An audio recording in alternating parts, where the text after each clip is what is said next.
Hello, good morning. This is Alexa Bigwolf, and today I'm going to be talking with you about how to find podcasts for authors.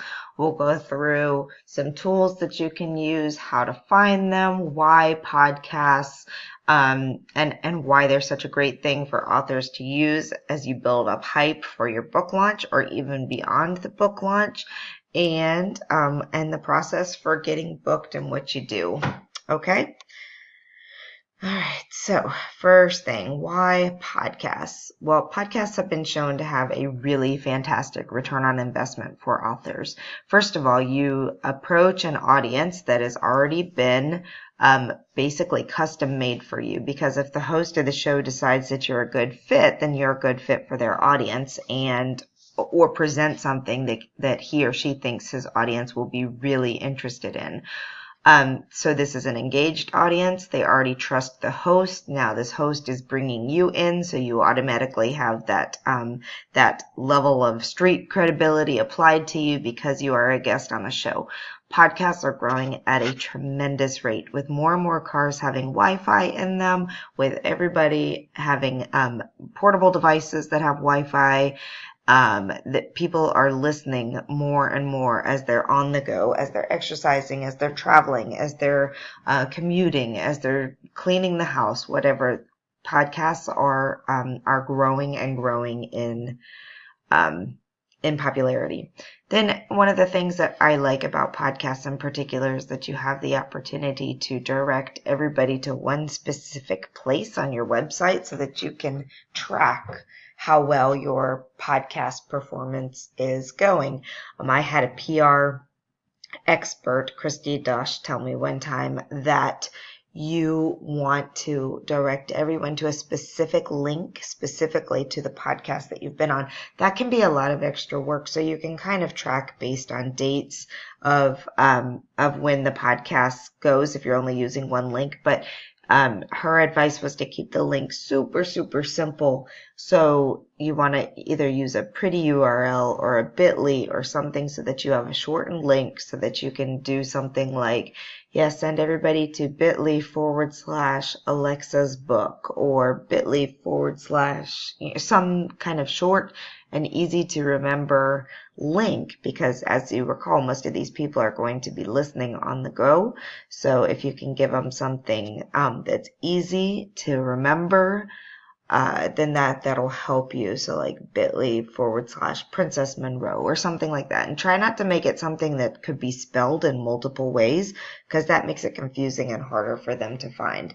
The thing with bit.lys is that they're very case sensitive. So I would be sure to clarify all lowercase or all uppercase or capital P or whatnot, because if there's any difference whatsoever, you can have a problem with that. The other thing you can do is use a plugin. I believe it's Tiny URL or Pretty URL or something like that. If you search that in your plugins on WordPress, you'll see some options, but you can use the base of your website and create a short redirect. So if your page is on your website, that's super easy. Just make it a one-word landing page name. But if you have a longer one and you want to shorten it for the purpose of podcasts or other places, you can use that tool to do that. And then you can tell people, go find my latest book at alexabigwolf.com/book or writepublishsell.co/fear.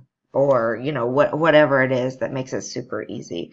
So when you send them all to one place, this is great, because what you're going to be doing is you're going to provide a free bonus gift or a free preview of your book, or ask them to sign up for the whole book for free as an advanced reader or something to collect their email address. So you don't want to lose the opportunity that you've now been put in front of all these people on how to best take advantage of. That is to give them something that they're going to want to give you your email address for.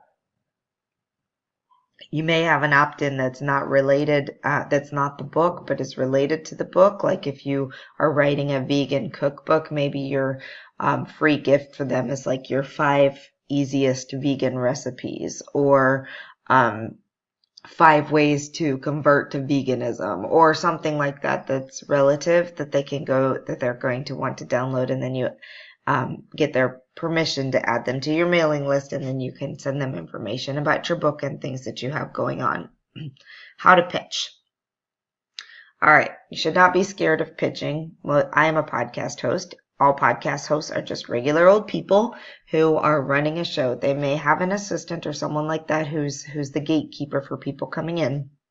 But what's going to almost always guarantee you a slot is a great pitch email with a specific angle, especially for the larger podcasts. If you're trying to go get on, Michael Hyatt or Oprah Winfrey or something like that, you're going to have a lot more than a great pitch or an angle. But for most podcasts, if you spend the time doing a little bit of research about them, listening to a couple of their shows and finding out what it is that they like to talk about and that they're best at talking about, you can connect to them easily by sending a great pitch email that starts off with something like, I really enjoyed the interview you did with Susan Sarandon last week. I felt like everything she said was right on point.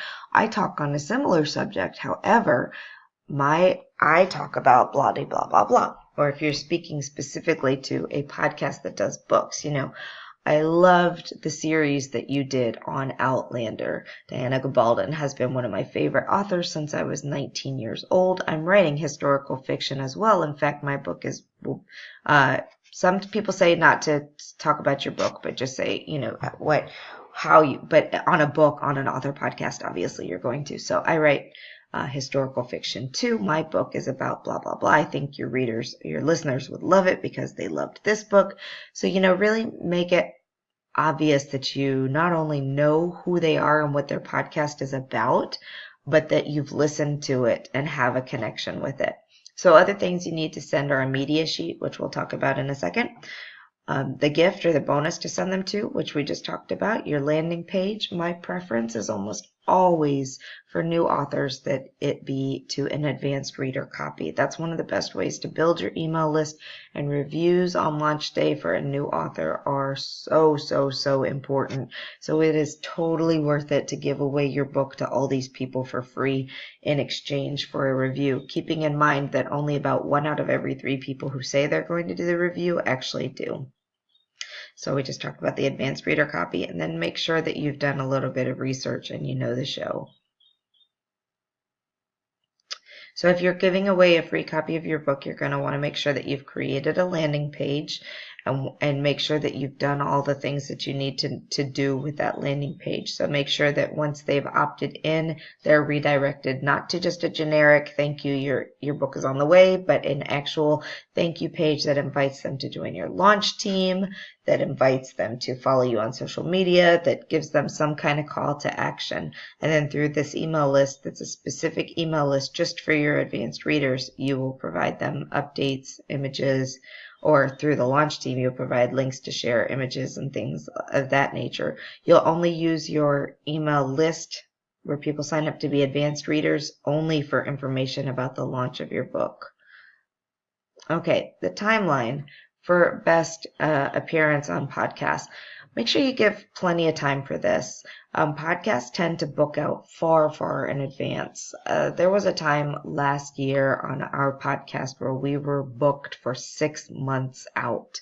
So you want to make sure that you think about that, especially with larger podcasts. When you're doing your research, first of all, you need to make sure that they actually interview guests. Not everyone interviews guests, in which case you want to make your pitch a pitch about your book and send them a copy of your book to talk about if they do book reviews or something like that. But you'll learn all of this when you're doing your research about the podcast. But you want to make sure that you've pitched with plenty of time. So keeping in mind that they may be booked 3 to 6 months out, and then it may take a month or two from the time you've been interviewed until it actually posts.